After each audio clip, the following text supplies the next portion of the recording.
अस्सलाम वालेकुम। मेरा नाम है अदील अहमद और आप लोग देख रहे हैं मेरा यूट्यूब चैनल। आज की वीडियो के अंदर हम लोग बात करेंगे शेपफाइल पे और डिजिटाइजेशन पे। इन दोनों टॉपिक्स पे बात करने से पहले हम लोग थोड़ा सा इसका थ्योरेटिकल बैकग्राउंड देखेंगे कि शेपफाइल किसे कहते हैं और शेपफाइल किन मकासद के लिए इस्तेमाल होती है। उसके बाद हम लोग शेपफाइल को एडिट करना या डिजिटाइज करना सीखेंगे और उसके लिए हम लोग एक रास्टर मैप यूज़ करेंगे। तो सबसे पहले हम लोग बात करते हैं शेप फाइल के ऊपर कि शेप फाइल क्या होती है। जिस तरह से आप लोगों ने पिछली वीडियोस के अंदर देखा कि हम लोगों ने रास्टर डेटा के ऊपर काम किया। रास्टर डेटा बुनियादी तौर पे एक ऐसा डेटा सेट होता है जो बुनियादी तौर पे पिक्सेल्स या सेल्स के ऊपर मुश्तमिल होता है। यानी कि अगर आप उसको जूम करें तो जूम करने से आपको पिक्सेल्स जो हैं वो उसके अंदर नज़र आते हैं। इसके एक एग्जांपल मैं आपको दिखा देता हूँ। ये मैंने आर्क मैप ओपन किया हुआ है। अगर मैं इसको जूम इन करता हूँ तो जब इसको मैं मैक्सिमम जूम इन कर लूंगा तो आप लोगों को पिक्सेल्स नज़र आ रहे हैं इसमें। इस डेटा सेट को बोलते हैं रास्टर डेटा सेट। इसकी सबसे कॉमन एग्जांपल आपके मोबाइल फोन में मौजूद आपकी पिक्चर्स हैं जिसको रास्टर डेटा कहा जाता है। दूसरा डेटा मॉडल जो जीआईएस के अंदर इस्तेमाल होता है उसको वेक्टर डेटा कहा जाता है। वेक्टर डेटा बुनियादी तौर पे पॉइंट, लाइन और पॉलीगॉन, हैंड ड्रॉन टाइप जो फीचर्स होते हैं उसको वेक्टर डेटा कहा जाता है। वेक्टर डेटा के मुख्तलिफ सॉफ्टवेयर के अंदर मुख्तलिफ नाम हैं। जिस तरह से एजरी का जो आर्कजीआईएस सॉफ्टवेयर है इसमें इसको शेप फाइल कहा जाता है। गूगल अर्थ के अंदर इसको KML फाइल कहा जाता है। इसके अलावा बाकी बहुत सारे सॉफ्टवेयर हैं जीआईएस के और इसके अलावा ड्राइंग के सॉफ्टवेयर हैं जिस तरह ऑटोकैड है उसके अंदर मुख्तलिफ नाम हैं लेकिन डेटा टाइप सेम है यानी कि वेक्टर डेटा टाइप जिसकी कोई ज्योमेट्रीज होती हैं। शेप फाइल बुनियादी तौर पे क्या है? शेप फाइल एक बहुत ही सिंपल वेक्टर डेटा मॉडल है और ये नॉन टोपोलॉजिकल फॉर्मेट पे मुश्तमिल होता है। नॉन टोपोलॉजिकल फॉर्मेट किसे कहते हैं वो हम लोग देख लेते हैं। टोपोलॉजी बुनियादी तौर पे क्या होता है कि आपके पॉइंट, लाइन और पॉलीगॉन के दरमियान जो रिलेशनशिप्स होते हैं उनको डिफाइन करती है टोपोलॉजी। यानी कि दो पॉलीगॉन्स आपने ड्रॉ की हैं, पॉलीगॉन ए और पॉलीगॉन बी, दोनों का आपस में क्या कोरिलेशन है, यानी कि दोनों एक दूसरे के अंदर कंटेंट है। For example polygon B polygon A के अंदर कंटेंट है या पॉलीगॉन ए और बी एडजेसेंट है और वो एक बाउंड्री को शेयर कर रहे हैं। इसके अलावा इसमें टोपोलॉजी के अंदर रिलेशनशिप्स की तीन बुनियादी टाइप्स होती हैं जिसमें से एक कंटेनमेंट है यानी कि एक पॉलीगॉन के अंदर दूसरा पॉलीगॉन एग्जिस्ट कर रहा है। एक कनेक्टिविटी है यानी कि दो लाइंस आपने ड्रॉ की हैं वेक्टर डेटा के अंदर और वो दोनों जो हैं किसी एक पॉइंट के ऊपर आपस में एक दूसरे से कनेक्टेड हैं। और तीसरी है एडजेसेंसी। एडजेसेंसी क्या होता है? जिस तरह से मैंने भी आपको एग्जांपल दी कि पॉलीगॉन ए और पॉलीगॉन बी जो हैं एक दूसरे के एडजेसेंट हैं, साइड बाय साइड हैं और वो एक कॉमन बाउंड्री या कॉमन वॉल शेयर कर रहे हैं आपस में। लेकिन शेप फाइल एक नॉन टोपोलॉजिकल फॉर्मेट होता है। इसका मतलब ये है कि वो इन रूल्स को मद्देनजर नहीं रखती। टोपोलॉजिकल फॉर्मेट कौन सा होता है उसकी हम लोग इंशाल्लाह आने वाली वीडियोस के अंदर बात करेंगे। And it is used for storing the geometric location. Geometric location क्या है? It is a location it is the association of a location with latitude and longitude over the globe. यानी कि कोई भी लोकेशन जो कि ग्लोब के ऊपर उसके कोई ना कोई लैटिट्यूड और लॉन्गिट्यूड है, वो लैटिट्यूड और लॉन्गिट्यूड की इंफॉर्मेशन शेप फाइल सेव करती है। Latitudes and longitudes are usually taken in degree minutes and seconds और डेसिमल डिग्रीज यूनिट्स। लैटिट्यूड और लॉन्गिट्यूड को नोट करने के दो बुनियादी यूनिट्स इस्तेमाल होते हैं, एक डिग्री मिनट्स एंड सेकंड जिसको डीएमएस सिस्टम कहा जाता है, जबकि एक डेसिमल डिग्रीज सिस्टम है जो कि इसमें इस्तेमाल होता है। याद रखिए एक चीज़ नोट कर लीजिए कि आरजीआईएस के अंदर सबसे ज़्यादा बुनियादी तौर पे जो फॉर्मेट इस्तेमाल होता है वो डेसिमल डिग्रीज होता है। आने वाले लेक्चर्स के अंदर इंशाल्लाह हम लोग बात करेंगे कि आपके पास अगर डेटा सेट हो शेप एक्सेल के अंदर आप उसको किस तरह से शेप फाइल के अंदर कन्वर्ट कर सकते हैं। अच्छा, ये इन्फॉर्मेशन यानी कि लैटिट्यूड लॉन्गिट्यूड की इन्फॉर्मेशन को सेव करता है। And attribute information, attribute information से मुराद कोई भी कैरेक्टरिस्टिक, मिसाल के तौर पे जमीन के ऊपर कोई भी एक दरख्त एग्जिस्ट कर रहा है, उसके लैटिट्यूड लॉन्गिट्यूड और वो पॉइंट की फॉर्म के अंदर हो रहा है यानी कि इसकी ज्योमेट्रिक लोकेशन और उसके बाद उसके एट्रीब्यूट, मिसाल के तौर पे उस ट्री की कितनी एज है, उस ट्री की कौन हाइट कितनी है, उसकी कौन सी स्पीशीज है, इसके अलावा उसके ट्री रिंग्स कितने हैं, इसके अलावा उसके अंदर मॉइस्चर कंटेंट कितना है वगैरह वगैरह। ये सारी उसकी एट्रीब्यूट इन्फॉर्मेशन होती है। Of geographic feature, geographic feature से मुराद दुनिया में मौजूद कोई भी फीचर। जिस तरह से trees, buildings, roads, canals, rivers etcetera, ये सारी की सारी चीज़ें। और यही ज्योग्राफिक फीचर जो हैं आप ज्योमेट्रिक फीचर्स की फॉर्म के अंदर शो करते हैं, या जिसमें पॉइंट, लाइन और पॉलीगॉन, यानी कि ये तीन बुनियादी एंटिटीज हैं जिसमें वेक्टर डेटा को या शेप फाइल्स को शो करवाया जा सकता है। इनमें से भी जो बेस है वेक्टर डेटा की, जिस तरह से मैंने भी आपको बताया, रास्टर डेटा की बेस एक पिक्सल है, जबकि वेक्टर डेटा की बेस एक पॉइंट है। पॉइंट से ही मिलके two connecting points are basically known as lines, and three connecting and enclosed points are basically known as polygons. Shape file को जब हम क्रिएट करते हैं तो आपको उसमें से कुछ चीजें डिफाइन करनी पड़ती हैं। मिसाल के तौर पे सबसे पहले टाइप और फीचर्स, यानी कि पॉइंट, लाइन या पॉलीगॉन। इसके अलावा आपको उसकी एम वैल्यूज, अगर अगर आप एक नेटवर्क डिजाइन करें उसके अंदर एम वैल्यूज की जरूरत होती है, उसको अगर आपको नहीं उसकी जरूरत तो आप उसको अनचेक रहने देंगे, अगर आपको उसकी जरूरत है तो आप इस फीचर को चेक कर देंगे। और इसके अलावा अगर आप 3 डायमेंशनल यानी कि 3D फीचर्स को डिजिटाइज करना चाह रहे हैं तो उसके लिए आपको जी वैल्यू इंट्रोड्यूस करवानी पड़ेगी। अगर आपको ये दोनों नहीं रिक्वायर्ड तो आप इसको अनचेक रहने देते हैं। As these properties can't be modified after the shapefile has been created, जब shapefile बन जाए तो आप इन फीचर्स को मॉडिफाई नहीं कर सकते। इसके अलावा आपको shapefile बनाते हुए उसका एक कोऑर्डिनेट सिस्टम जो है वो इंट्रोड्यूस करवाना पड़ता है। अगर आप वो नहीं करवाएंगे तो वो अननोन, उसकी प्रॉपर्टीज के अंदर उसका कोऑर्डिनेट सिस्टम अननोन ही दे देगा। आप उसको बाद में भी डिफाइन कर सकते हैं। शेप फाइल की बुनियादी तौर पे काफ़ी सारी एक्सटेंशंस हैं, जिनमें से ये 6 बुनियादी एक्सटेंशंस हैं। इसमें सबसे पहले .shp होती है। shp बुनियादी तौर पे इस इंफॉर्मेशन को सेव करती है कि ये पॉइंट है, लाइन है, ये पॉलीगॉन है। एक .shx है जो कि बेसिकली स्टाइल, यानी कि अगर आपने पॉइंट को एक राउंड फॉर्म के अंदर रखा है, स्क्वायर फॉर्म के अंदर रखा है, किसी भी फॉर्म के अंदर रखा है, यानी कि आपने उसको किस किस्म का स्टाइल असाइन किया हुआ है, उस इंफॉर्मेशन को .shx सेव करती है। .dbf basically stand for database file, यानी कि उसकी एट्रीब्यूट इंफॉर्मेशन, जो मैंने अभी आपको एग्जांपल दी। और .prj बेसिकली कोऑर्डिनेट सिस्टम और प्रोजेक्शन की इंफॉर्मेशन को सेव करती है आपकी शेप फाइल में। .sbn और .sbx ये स्पेशल इंडिसेस हैं जो बुनियादी तौर पर डेवलपर्स को जिनकी ज़रूरत होती है। तो ये एक छोटा सा इंट्रोडक्शन था शेप फाइल का। अब शेप फाइल को बनाया किस तरह से जाता है उसके लिए एक चीज़ नोट कर लीजिए कि आपको सबसे पहले आर कैटलॉग में जाना होगा। आप स्टार्ट पे क्लिक करें, ARCC लिखें तो आर कैटलॉग आपके सामने आ जाएगा। आर कैटलॉग मैंने ओपन किया। आर कैटलॉग के अंदर, आर कैटलॉग बुनियादी तौर पे जब मैंने आपको पहला लेक्चर दिया था, वो लेक्चर अगर आप लोग देखना चाह रहे हैं तो ऊपर वीडियो के अंदर आपको ये शो हो रहा है, आप उस पर क्लिक करें तो आप उस लेक्चर के अंदर जा सकते हैं।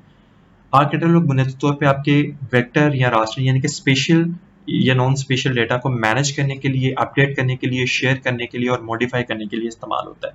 और इसमें हम क्रिएट भी करेंगे अपना डेटा। अब जिस तरह से आप लोग देख सकते हैं कि यहाँ पर मेरे सारे फोल्डर कनेक्शंस जो हैं बने हुए हैं। इन फोल्डर कनेक्शंस के अंदर जो है मैं YouTube चैनल वाले फोल्डर में अपने जाता हूँ या उसको कनेक्ट करता हूँ। दिस PC YouTube चैनल जो है मेरा यहाँ पे कहीं पे आ रहा होगा।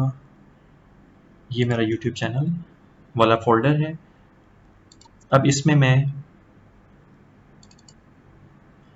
आप किसी भी फोल्डर में जाएं, उस फोल्डर में जाकर राइट क्लिक करें। अगर आप नया फोल्डर बनाना चाहते हैं तो फोल्डर पे क्लिक करें। मैंने इसका नाम शेप फाइल रखा, इसको मैंने ओपन किया। शेप फाइल बनाने के लिए आप देख सकते हैं कि यहाँ पर आर कैटलॉग में थोड़ा सा देख लीजिए कि इसको कैटलॉग ट्री कहते हैं और ये ऊपर एक्सटेंशन बार्स हैं। और इसके अलावा ये इसके 3 किस्म के यहाँ पर मोड्स हैं। कंटेंट, यानी कि जो भी कंटेंट आप यहाँ पे प्रोड्यूस करेंगे, अगर आप उसका प्रीव्यू करना चाहते हैं, या आप उसकी कोई डिस्क्रिप्शन, यानी कि meta data. Meta data is basically the data about the description of the data और the data about data. It is basically known as description, meta data, sorry. Contents में जाके आप राइट क्लिक करें, new, आप यहाँ से shape file के option देख सकते हैं। मैंने शेप फाइल पे क्लिक किया। यहाँ पे आपको शेप फाइल का नाम रखना होगा, जिस तरह से इस वक्त हम लोग, जिस तरह से रिलेटिव जियो रेफरेंसिंग के अंदर हमने पाकिस्तान का मैप जियो रेफरेंस किया था। अगर आप लोग वो वीडियो देखना चाहते हो तो ये ऊपर अपीयर हो रही होगी, आप वहां से उस वीडियो को देख सकते हैं। उसी मैप को हम उसकी बाउंड्री को डिजिटाइज करेंगे। तो मैं इसका नाम PAKBNB। आप याद रखिए कि आप इन नामों के अंदर स्पेस को यूज नहीं करेंगे, इसके बजाय आप अंडरस्कोर्स या डैशेस को इस्तेमाल कर सकते हैं। फीचर टाइप, जाहिर बात है हमने बाउंड्री बनानी है तो बाउंड्री हमेशा पॉलीगॉन की फॉर्म के अंदर होती है। उसके बाद आपने इसका कोऑर्डिनेट सिस्टम असाइन करना है। आप एडिट पे क्लिक करेंगे। एडिट पे क्लिक करने के बाद आप अपनी मर्जी से भी दे सकते हैं, लेकिन अगर आप कोई याद रखें, अगर आप कोई रास्टर डेटा आपने ऑलरेडी जियो रेफरेंस किया हुआ है और आप उसके ऊपर जो है इसको डिजिटाइज करना चाह रहे हैं, तो उसके लिए आप क्या करेंगे कि आप लोग यहां से जाके उसका कोऑर्डिनेट सिस्टम, उस रास्टर का कोऑर्डिनेट सिस्टम इंपोर्ट भी करवा सकते हैं। मैंने इंपोर्ट पे क्लिक किया, ये वो मैप है जिसको मैंने जियो रेफरेंस कर चुका हूं, मैंने उस पर क्लिक किया, उसको ऐड किया। अब आप देख सकते हैं कि उसका कोऑर्डिनेट सिस्टम उसने एक्सट्रैक्ट कर लिया। अब इस पर ओके कर दें, और ये वो दो ऑप्शंस है जो मैंने अभी आपको बताई कि एम वैल्यूज और जी वैल्यूज। अभी हमें दोनों की जरूरत नहीं है, तो मैं इसको अनचेक ही रहने देता हूँ। मैंने ओके पे क्लिक किया, ये आपकी शेप फाइल यहाँ पर ऐड हो चुकी है, शेप फाइल क्रिएट हो चुकी है। डबल क्लिक करके इसको इसमें ऐड करवाने के, आर्क मैप में ऐड करवाने के दो तरीके हैं। आप यहाँ से ड्रैग करके भी यहाँ पर इसको छोड़ सकते हैं, तो ये ऐड हो सकते हैं। या इसके अलावा आप ऐड डेटा से, जहाँ से आप आमतौर पर डेटा सेट्स को ऐड करवाते हैं, मैं यहाँ से फोल्डर में जाऊँ जहाँ मैंने शेप फाइल बनाई, इस पर मैंने क्लिक किया और ऐड करवाया। अब आप देख सकते हैं कि शेप फाइल बना के मैंने उसको ऐड करवा दिया है आर्क मैप के अंदर। यहाँ पे थोड़ी सी हम लोग बात करते चलें डिजिटाइजेशन के ऊपर कि डिजिटाइजेशन किसे कहते हैं और उसकी कौन कौन सी टाइप्स होती हैं, उसके ऊपर थोड़ी सी बात करते हैं। डिजिटाइजेशन बुनियादी तौर पे एक ऐसा प्रोसेस है जिसमें आप पेपर मैप पे फीचर्स को डिजिटल फॉर्मेट के अंदर लेके आते हैं। पेपर फॉर्मेट ऐसा फॉर्मेट होता है जिसको, या एनालॉग फॉर्मेट ऐसी इंफॉर्मेशन होती है जिसको कंप्यूटर रीड नहीं कर सकता, और डिजिटल इंफॉर्मेशन ऐसी इंफॉर्मेशन होती है जिसको कंप्यूटर रीड कर सकते हैं, यानी कि कंप्यूटर रीडेबल इंफॉर्मेशन। डिजिटाइजेशन की दो बुनियादी टाइप्स हैं, एक ऑटोमेटिक डिजिटाइजेशन जिसको वेक्टराइजेशन भी कहते हैं, और एक मैनुअल डिजिटाइजेशन। मैनुअल डिजिटाइजेशन की आगे दो टाइप्स हैं, on tablet and on screen. On screen को आप फ्री हैंड डिजिटाइजेशन भी कहते हैं, और ऑन स्क्रीन डिजिटाइजेशन की आगे दो टाइप्स हैं, stream mode digitization and point mode digitization. तो सबसे पहले हम लोग बात करते हैं ऑटोमेटिक डिजिटाइजेशन पे। इसमें होता क्या है कि आप लोग एक रास्टर डेटा जो है कंप्यूटर आर्क जीआईएस के अंदर एक टूल इस्तेमाल होता है वेक्टराइजेशन का, जिसमें आप उस टूल को अपना रास्टर डेटा दे देते हैं और उस रास्टर डेटा के डिजिटल नंबर यानी कि डीएन वैल्यूज के बेस के ऊपर वो खुद ही से पॉइंट लाइन या पॉलीगॉन को जनरेट कर देता है। ये प्रोसेस बहुत फास्ट होता है, लेकिन ये डिपेंड कर रहा होता है स्पेशल रेजोल्यूशन के ऊपर आपके रास्टर डेटा की। अगर आपके रास्टर की स्पेशल रेजोल्यूशन बहुत अच्छी है तो ये काफ़ी एक्यूरेट होगी, अगर उसकी रेजोल्यूशन बहुत अच्छी नहीं है तो ये बहुत ज़्यादा मैस क्रिएट करेगी। तो इसीलिए आमतौर पे हम वेक्टराइजेशन को इस्तेमाल नहीं करते, आमतौर पे जो हम रेजोल्यूशन का डेटा इस्तेमाल करते हैं। मैनुअल डिजिटाइजेशन ऐसी डिजिटाइजेशन है जिसमें आप बाय हैंड आपको काम करना पड़ता है। इसमें ऑन टैबलेट और ऑन स्क्रीन है। ऑन टैबलेट में क्या होता है, ये एक पुराना मेथड है जिसमें आपके पास एक डिजिटाइजर या डिजिटाइजिंग टेबल होती थी और आपके पास एक कर्सर होता था। उस कर्सर के थ्रू आप क्या करते थे, उस अपनी टेबल के ऊपर एक मैप को पेस्ट कर देते थे, उसकी केबल जो है कर्सर की केबल कंप्यूटर के साथ लिंक कर देते थे, जैसे आप लोग इस डायग्राम में देख सकते हैं। और उसके बाद आप उस कर्सर को जहां जहां मूव करते थे, कंप्यूटर में मौजूद सॉफ्टवेयर में डिजिटाइजेशन होती रहती थी। On screen digitization latest technique है जिसमें आप मैप को बजाय इसके कि टैबलेट के ऊपर रखें, आप उसको स्कैन करके कंप्यूटर में ले आते हैं, जिस तरह से मैं पाकिस्तान का मैप मैंने आपको दिखाया, और उसको आप अपने आर्क मैप में ओपन करके उसके ऊपर डिजिटाइजेशन परफॉर्म करते हैं। इसको ऑन स्क्रीन डिजिटाइजेशन कहते हैं। इसमें पॉइंट मोड डिजिटाइजेशन में क्या होता है कि जिसमें आपको ये जो पॉइंट्स नजर आ रहे हैं इसको हम जीआईएस के लैंग्वेज में वर्टेक्स बोलते हैं, और इसका प्लूरल वर्टिसेस। अगर आपने इसमें एक वर्टेक्स लगाना है, हर एक दूसरे वर्टेक्स के अंदर जो आप पुट करते हैं उसमें जो डिस्टेंस है वो आप अपनी मर्जी से पुट करते हैं, इसको आप पॉइंट मोड डिजिटाइजेशन कहते हैं। यानी कि हर दो वर्टिसेस के दरमियान जो डिस्टेंस है वो आपकी मर्जी का होता है। ये स्लोअर होती है, लेकिन इसमें डेटा रिटर्डेंसी रिपीटेशन ऑफ डेटा को कहते हैं, वो बहुत कम होती है। हालांकि ये स्लो प्रोसेस है, लेकिन इसमें डेटा रिटर्डेंसी बहुत कम होती है, और ये प्रोसेस ही हम लोग इस्तेमाल करेंगे आज की लेक्चर के अंदर। दूसरी है stream mode digitization. Stream mode digitization को सेमी ऑटोमेटिक या पार्शियल ऑटोमेटिक प्रोसेस भी कहते हैं डिजिटाइजिंग का। इसमें क्या होता है कि आप पहला वर्टेक्स पुट करते हैं, उसके बाद सिर्फ आपने कर्सर को हिलाना होता है और कंप्यूटर ऑटोमेटिकली वर्टिसेस को एक खास इंटरवल के बाद पुट करता जा रहा होता है। ये बहुत फास्ट मेथड है, लेकिन इसमें आपके पास इसमें डेटा रिटर्डेंसी के बहुत सारे चांसेस हैं, और दूसरा आपके पास कर्सर हैंडलिंग जो है वो बहुत स्ट्रांग होनी चाहिए। तो ये थोड़ी सी इंफॉर्मेशन थी डिजिटाइजेशन के बारे में। अब आप लोग देख सकते हैं कि हमने यहाँ पर ऐड करवा दी हुई है अपनी शेप फाइल।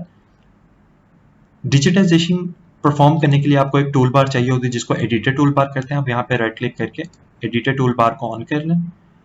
डिजिटाइजेशन को इस शेप फाइल पे स्टार्ट करने के दो तरीके हैं। आप एडिटर पे जाके स्टार्ट एडिटिंग पे क्लिक कर सकते हैं, तभी आपकी देखें एडिटिंग स्टार्ट हो जाएगी। दूसरा तरीका ये है कि आप इस शेप फाइल पे राइट क्लिक करके एडिट फीचर्स में जाके स्टार्ट एडिटिंग पे क्लिक करें, तब भी आपकी डिजिटाइजेशन स्टार्ट हो जाएगी। जैसे ही आपकी डिजिटाइजेशन स्टार्ट हो जाए, आप क्रिएट फीचर्स पे क्लिक करें। यहाँ पे आप देख सकते हैं कि आपकी शेप फाइल आ रही है।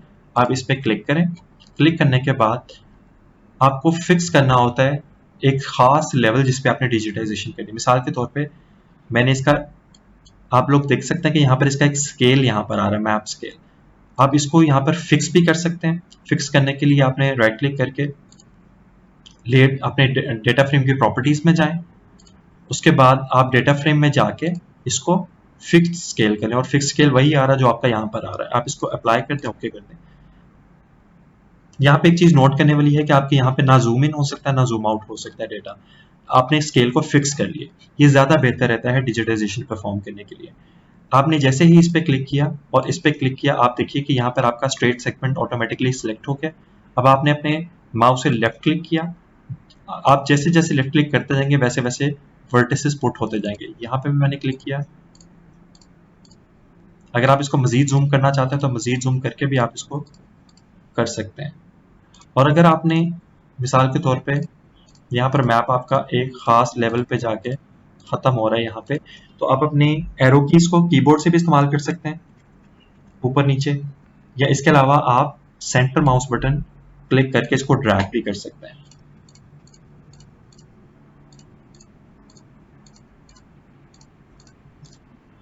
मैं इसको रफली इस वक्त कर रहा हूँ। ये जितनी ज़्यादा एक्यूरेट होगी, आप उतना ज़्यादा एक्यूरेटली इसका एरिया मेजर कर सकेंगे और बाकी एनालिसिस परफॉर्म कर सकेंगे।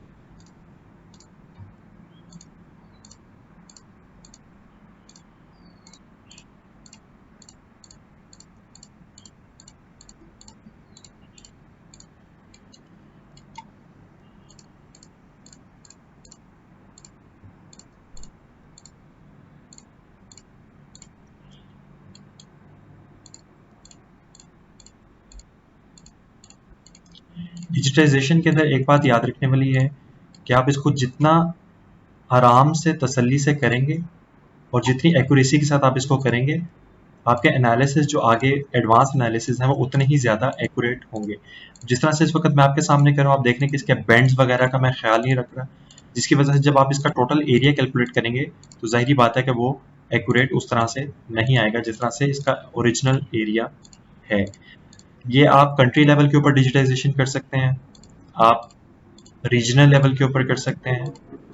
आमतौर पे डेटा सेट्स ये अवेलेबल भी होते हैं, मैं इंशाल्लाह आने वाले लेक्चर्स के अंदर बताऊंगा। जब आपका लास्ट कर्सर आपने पुट करना है तो आपने यहाँ पे डबल क्लिक करना है। अगर आप यहाँ पे करेंगे तो शेप खराब हो जाएगी। आपने यहाँ पे डबल क्लिक करना है, आप देख सकते हैं कि आपकी जो है ये पूरी की पूरी पॉलीगॉन डेवलप हो चुकी है पाकिस्तान की बाउंड्री की। अब आप दोबारा प्रॉपर्टीज में जाके यहाँ से फिक्स स्केल को ऑटोमेटिक कर दें ताकि आप इसको जूम इन जूम आउट करके देख सकें। अब आप देख रहे हैं कि आप इसको देख सकते हैं। जब आप डिजिटाइजेशन को कंप्लीट कर लें तो आप सबसे पहले सेव एडिट साथ साथ करते रहें, ठीक है।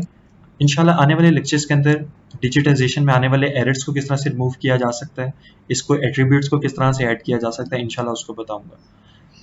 आपका बहुत शुक्रिया, थैंक यू सो मच। और अगर आपको ये वीडियो पसंद आई है और आप इस तरह की मजीद वीडियोस को देखना चाहते हैं तो आप इस चैनल को सब्सक्राइब करें, शेयर करें, और आपके जो भी कमेंट्स हैं आप लोग कमेंट सेक्शन में दें। Thank you so much. अल्लाह हाफ़िज़।